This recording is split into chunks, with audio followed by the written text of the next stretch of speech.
Pag ganun po kasi ang init sa katawan, nagkakaroon ng damage, hindi lang sa utak, at saka sa ibang parts ng mga organs sa katawan natin.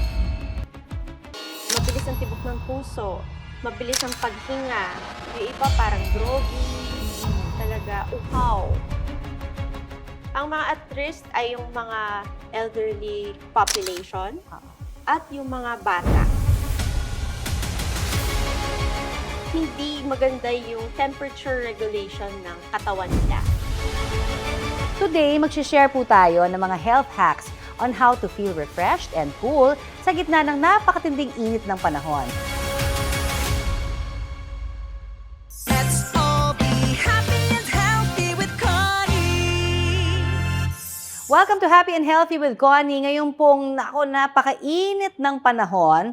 OMG, di ba talaga namang matindi talaga ang ating pong pakiramdam. Lalo na ngayon at alam natin ito ay global warming, sabi nga nung iba na nararamdaman natin. Kaya dapat meron tayong sapat na kaalaman kung paano natin maiiwasan yung mga sakit na maaaring kaakibat ng labis na init ng panahon. Tulad po ng heat stroke. Kaya today, mag-share po tayo ng mga health hacks on how to feel refreshed and cool sa gitna ng napakatinding init ng panahon. Siyempre, gagabayan tayo ng isang espesyalista para po dyan. Ngayon po umagang ito makakasama natin ang isang magaling na thoracic at cardiovascular surgeon. Graduate po siya ng medisina mula po sa UST Faculty of Medicine and Surgery. Diplomate at fellow din po siya ng Philippine Association of Thoracic Cardiac and Vascular Surgeons Incorporated. At ngayon pong araw to, welcome na natin si Dr. Cristina Marie Lahom sa Happy and Healthy with Connie. Good morning. Good morning. Good Salamat day. sa pag-invite. Ay, nako kami ho magpapasalamat kasi kailangan ka namin sa napaka-init na panahon. Sabi nga nila marami ho ang nahi-heat stroke. So ano ba ang heat stroke? Ang heat stroke is actually a medical emergency. Mm-mm. Ito ay kondisyon kung saan ang init ng katawan ay umaabot sa about 40 degrees Celsius. Mm-mm. Pag ganun po kasi ang init sa katawan, nagkakaroon ng damage, hindi lang sa utak at saka sa ibang parts ng mga organs ng katawan natin. Mhm. Kaya ito ay isang kondisyon na medyo malala talaga. Heat stroke Heat yon. stroke. Pero anong kaibahan niya sa heat exhaustion? Kasi 'di ba pagka nakikita natin yung heat, hinihingal lang eh. Pero ano ba, parating na ba yung heat stroke pag ganon? Ang heat exhaustion ay hindi kasing lala ng heat stroke. Kasi ito ay parang dehydration ng hindi lang water plus electrolytes. The temperature, hindi pa ganun kataas, pero later on, kapag hindi po siya nalunasan, Oo. pwede pong mapupunta sa Tuloy-tuloy. heat stroke. Yeah. Okay, ano ang mga sintomas ng pagkakaroon po ng heat stroke? Yan yung karaniwan nating tinatanong sa mga expert tulad nyo eh. Yeah. So, una, syempre, nalilito, nahihilo, naiinitan, mabilis ang tibok ng puso, mabilis ang paghinga. Yung iba parang groggy, no? Talaga uhaw. Nadidisorient sabi nyo? Yeah, disoriented sila. Yung iba, halos wala na talagang talagang hindi na sila makausap. Talagang, Nawawala ng malay ba? Opo. Yung iba na pwedeng mawalan ng malay. Oh, I see. Kaya napaka-importante, no? Pag ganyan ho, kahit isa ba dyan ng naramdaman, kailangan, anong first aid ba natin? Isusugod ba sa ospital o pwedeng may first aid? Ang first aid po, itanggalin yung isang pasyente na naka-heat stroke sa area kung saan mainit. So, dalhin niyo somewhere na malamig. Mm-mm. Pangalawa, kung meron siyang suot na lahat nung pwedeng tanggalin sa kanya para magkaroon na, para makasingaw yung init, tanggalin po natin. Okay. So, gamit po tayo ng mga basang tuwalya, Oo. kung merong malamig na drink, Okay. anything that you can find, ilagay po dito sa mga areas kung nasan po yung maraming mga ugat. For example, sa kilikili, sa singit. Oo. Kasi ang main goal natin para malunasan ng heat stroke Oo. is makasingaw yung init sa katawan. Oo. So lahat sa skin, no? Kasi ang heat stroke, pag mainit yung katawan, ang gusto ng dugo lumabas sa Sumingaw. peripheral. Sumingaw. Oo. So kapag nandito na, pinapalaki niya yung mga ugat dito. Parang 4 mechanisms yan.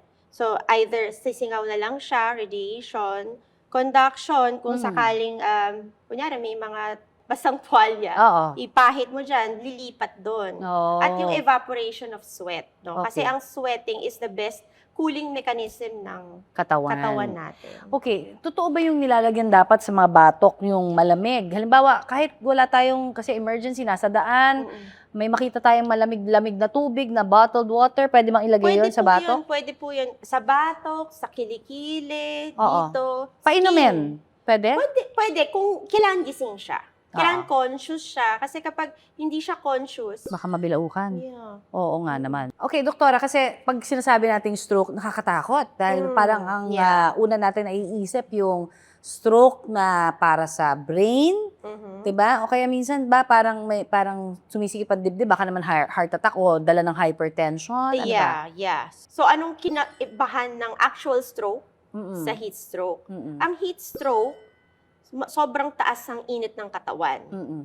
Ang stroke, medical stroke, ay konektado sa pagbara ng ugat sa utak Oo. or pagputok ng ugat sa utak, nagkakaroon ng interruption dun sa blood supply naman. Oo. So, nadadamage yung brain. Yes. Yung bang pag nahi-heat stroke ka ba, doktora, parang meron ka ring hirap sa paghinga? Yes, because of the heat, no? So, yung katawan natin, meron lang tayong certain temperature na it can work properly. Like any kind of machine. I see. Pero siguro maganda rin maisip natin ngayon, baka naman kasi may mga at risk talaga na tao sa heat stroke. Definitely. Gabayan natin, checklist natin sila. Sino-sino yung mga at risk? Ang mga at risk ay yung mga senior, no? Okay. Mga nasa elderly population Oo. at yung mga bata. Mhm. No, because hindi maganda yung temperature regulation ng katawan nila. Sa mga bata, hindi pa siya develop ng maayos. And then, sa mga matatanda naman, medyo nagde-degrade na ng konti, hindi na ganun ka-on point yung regulation ng temperature. Kaya sa kanila, yung ganong klaseng init, hindi nila alam kung paano nila aayusin. Babalansihin. Babalansihin. Okay, doktora, yung ang trabaho ay sa initan. Yeah, MMDA exactly. enforcers, police, mga karpentero, ano pa ba? They are the Young, most vulnerable. vulnerable. Pero meron din yung mga nagtatrabaho sa initan, like you said, construction workers, Mm-mm. delivery drivers. Yeah, yes, oo. Yan. Yung environment talaga, especially if it's humid, kasi hindi nakaka-evaporate yung sweat natin. Mm-mm. So, mahirap yon. Athletes din. So, pag sobrang, training. Sa initan. Opo. Oo, yun. So, always hydrate. O kung ikaw ay nasa ganong trabaho, hindi mo maiwasan, makakatulong ba yung tubig ka ng tubig para hindi ka ma-heat stroke? Yes, keep ourselves hydrated all the time, no? Minsan, sobrang busy, lagyan mo ng schedule. At this time, iinom ako ng tubig. Kasi hindi mo Nakakalimutan. hihintayin na mauhaw ka. Kasi by that time, dehydrated ka na. Ganun ba? So, maganda yun i-emphasize ko lang. Hindi tayo iinom ng tubig kung nauuhaw lang tayo. Mhm. Kailangan talaga be conscious, be intentional. Oo. No? So, ang maganda din dyan, magdala ka ng tumbler para Oo. nare-remind ka, inom pala ako ng tubig. Oo. Ano ba yung mga intervals ng pag-inom ng tubig? Kung meron tayong gabay. Every 30 minutes or every hour. Kahit Depende sip sa inyo. lang naman, Oo, Oo, yeah. pwede Pero na. syempre, at least 2 liters a day Mm-mm. to keep your running. Okay, kung ikaw ay hypertensive, yung mga matataas po ang BP talaga dyan, mas delikado ka ba na ma-heat stroke? Any patients na may kasamang other diseases, comorbidities, very sila din, susceptible to heat stroke. Like what? Like hypertension, Mm-mm. diabetes, yung actual people na may stroke din. Mm-mm. No, kasi yung blood supply din hindi nagiging okay. Mm-mm. No, pag sobrang init, pwede actually mag-coagulate or mamuo yung mga dugo eh. Yung trigger sa mga bata, kasi minsan, kakalaro ng mga bata sa initan, minsan hindi na ho monitor ng mga magulang eh. So, ano yung advice ninyo sa mga magulang in terms of pangangalaga dun sa mga anak na maliliit, di ba? Hindi naman nakakapagreklamo yan, hindi naman nila alam at namamonitor yung pag-inom ng tubig. Yeah, I think siguro conscious na lang sa parents. Oo. Sila na lang, inom ka muna. Inom ka muna ng tubig. Huwag papabayaan, oo. And huwag nyo na lang silang ilabas dun sa times na sobrang init. Which For is 10 to 4. 10 a.m. to 4. Yan yung kasagsagan ng init kasi. Oo. Actually, ngayon, medyo mas umaakit na to parang 9:30. Oh. Oo, So, hindi na tansahin. ganun ka, 9:30, mainit na talaga. Oo nga, oo. Nasa ano tayo, kasagsagan ng ating Yeah. tag-init, okay? Preventive measures that you mentioned, hydration. Sabihin na natin pagligo, nang mas madalas ba makakatulong? Okay naman yun. Oo. Tapos wear clothing that is really light, Breathable. breathable, cotton, linen, yun. Para hindi ganun ka, mainit kasi. Nakakatulong din ba yung magka-cap ka? Siguro yung hat na malaki. Pwede yun. Oo. Ay, Kasi yung gusto ko maliit, yan. pwede naman, no? Para, ano lang siya, direct protection to the sunlight. Oo. Pero kung mag-init ka naman, matagal ka naman din doon, hindi rin Baliwala. maganda. Baka makulog pa, no? Di Yeah, ba? so maganda siguro, you just go somewhere cool, yung shaded. Okay. Yan. Sige, isa-isahin ho natin. Kung halimbawa nakakita na tayo na nahi-heat stroke, sabi niyo kanina, first aid, lagyan ng mga malalamig, itabi muna Yeah. sa mas ano. Pero kung halimbawa talagang unconscious, ano ang pwedeng gawin? First, tanggalin niyo siya sa area na mainit. Okay, yun talaga. Yeah, Oo. first yun. If you cannot call someone, ask someone to call emergency, ambulance, or whoever can help you. May golden hour ba yan? Window? Para sa yung Time medical? is of the essence talaga siya. Okay. So, as early as you can, pwede siyang madala sa hospital. Oo. Ano, Doc, ang masasabi natin na, kumbaga ay fatal o nakakamatay, no, na mga sitwasyon na? Kasi depending on kung ano yung isang tao, no? Kung ito ay elderly, it can be really, really quick eh. Ang ganun talaga? Mabilisan yan? Because pag sobrang init, ang katawan natin is made up of proteins, right? And then, ang magandang example dyan is the egg. Pag nilagay mo siya sa isang kalan, diba, ano pa siya, parang transparent pa siya. And then, kapag niluto mo siya, nagiging nade-denature yung actual proteins niya, nagiging puti. Puti. So tayo, yung katawan natin, ganun din yun. Para kang literally frying your brain, parang frying your heart.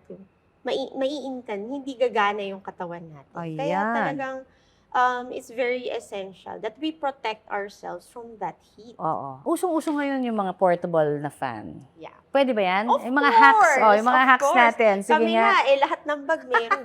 Diba? Lalo na sa mga kids. Oo, oo. Yung mga kids bags ko, laging may fan. 2 pa kailangan naka-charge. Fully charged. Ayun, magandang hack yan. Ano pang mga hacks mo pwedeng sabihin siguro para dun sa ating mga viewers? Water bottle talaga na na pagandahin mo na para Malamig. iinom sila.